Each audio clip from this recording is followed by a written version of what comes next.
Halo, di video ini saya akan menunjukkan Anda cara melakukan pengaturan 100 set yang benar di OPPO A5 Pro.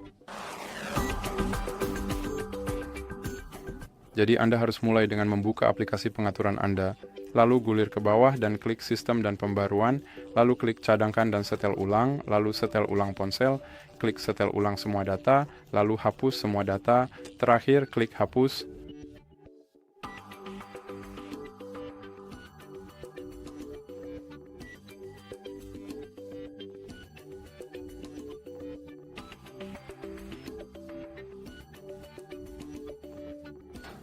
Seperti yang Anda lihat, perangkat saya sudah kembali ke pengaturan pabrik dan saya harus mengatur ponsel dari awal lagi. Itu saja untuk video kali ini.